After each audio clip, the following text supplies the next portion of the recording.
Amino acids are terribly important constituents of things like proteins, and amino acids really are sort of like the chemical building blocks for life. So to find these amino acids, these molecules, within the meteorite was a really exciting discovery. Every living thing on Earth, plant or animal, contains amino acids, and life could not exist without them. Until they were found in the Allende meteorite, scientists believed that amino acids were first made by chemical reactions on the surface of the Earth. People thought that maybe life had started on Earth in these sorts of warm pools, maybe, a few 100 million years after Earth actually formed, or possibly through lightning causing chemical reactions in the early atmosphere. There was a few theories as to how life may have started on Earth prior to the discovery of amino acids in meteorites. Since Allende, amino acids have been found in hundreds of other meteorites. Their discovery has revolutionized ideas about the origin of life on Earth. Scientists now believe that the building blocks of life originally came from space. Meteorites containing amino acids have bombarded Earth ever since the planet formed, and it was these amino acids which were the starting point for all life. Hunting for the origin of Earth's water and life, the investigation has revealed that the water on Earth arrived here inside meteorites. And meteorites also brought amino acids, the building blocks of life, to Earth from space. Scientists now need one more piece of the puzzle to explain the final stage in Earth's journey. From particles in the solar dust cloud to a planet where life itself builds Earth's geological features. $4.5 billion years ago, Earth formed out of the solar dust cloud. 200 million years later, the first continents and oceans were developing. Meteorites brought water and amino acids, the building blocks of life, to the surface of the planet. The investigation now moves forward to the period 3.5 billion years ago. New forms of life were about to emerge, which by their very existence would create new kinds of rocks. But life as we know it needs oxygen, and 3.5 billion years ago there was no oxygen on Earth. At the time, the atmosphere was deadly poisonous. Volcanic eruptions filled the air with a choking mixture of sulfur, methane, carbon dioxide, and sulfuric acid. But primitive life forms did exist. The fossilized remains of strange coral-like structures have been found in rocks more than 3 billion years old in many parts of the world. They are called stromatolites, and they are a clue as to how the atmosphere filled with oxygen. By examining the modern stromatolites, scientists can work out how they were made more than 3 billion years ago. What's interesting about Quattrocenigus is that this is almost like a proxy to right before the world had a lot of oxygen in it. And the place was dominated, our Earth was dominated by microbial life. Seifert has discovered that the stromatolites are made by billions of microbes called cyanobacteria. These right here are the stromatolites that are here at Quattrocenigus. I have a piece of it here, and if you can see this blue-green rim right here, this is millions and millions of cyanobacteria.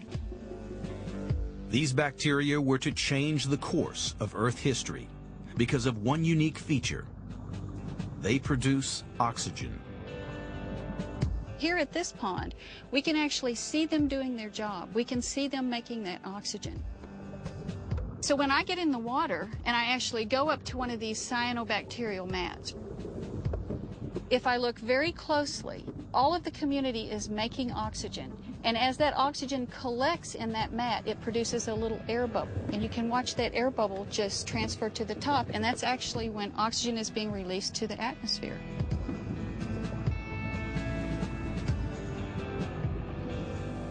Cyanobacteria developed a little molecular machine that could actually take sunlight and take water, and they made a byproduct that was oxygen. Well, on this planet back then, none of the life was used to oxygen. And it's at that point in life's history when they began making excess oxygen that got into the atmosphere, our whole world changed in the way it worked.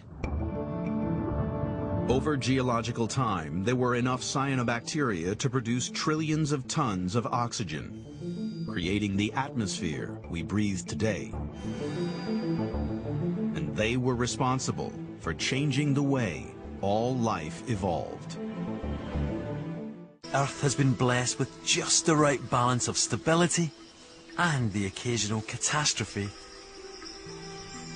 Too many catastrophes and life never gets a chance to develop.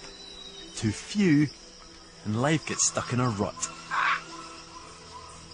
I've always enjoyed the idea that up in space there must be lots of planets like Earth, many of them with complex, intelligent life.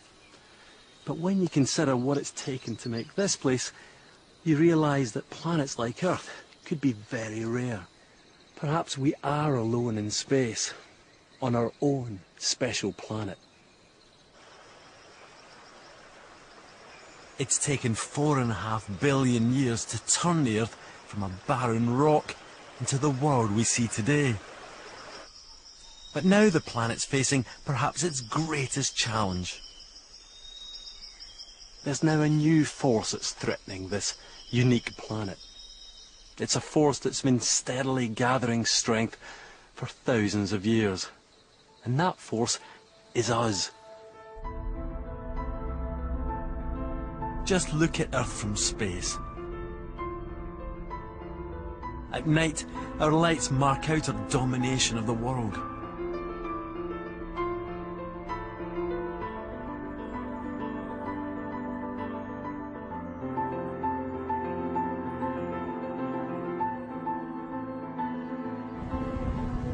By burning fossil fuels like coal and gas, we've changed the very composition of the atmosphere.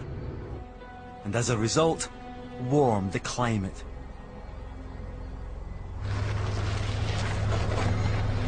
The human race now moves more rock and soil on the surface of the Earth than all of nature's processes put together.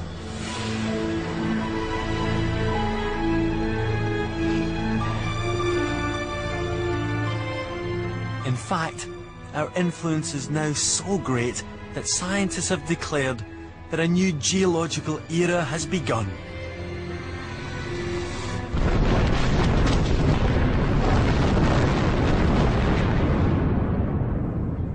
The Anthropocene.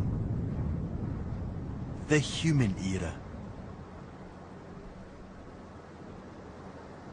The question is, are we now beginning to threaten the very conditions that have made our planet so special? A home to complex life. In the long run, Earth can cope with anything we can throw at it. We could clear all the jungles, but a jungle can regrow over a few thousand years. We could burn all Earth's fossil fuels, flooding the atmosphere with carbon dioxide. But even then, it would take the planet only 1 million years or so for the atmosphere to recover. Even the animals we're wiping out will eventually be replaced by others equally rich in diversity, as a relentless work of evolution continues. It's only a question of time. The Earth will be just fine. That's not to say that the rapid changes we're forcing on Earth don't matter. That's because humans operate on a different timescale. We've evolved to live in the world as it is now. So in changing this world, we're altering the very environment that has allowed the human race to thrive. We could be creating conditions that threaten the long-term survival of our civilization.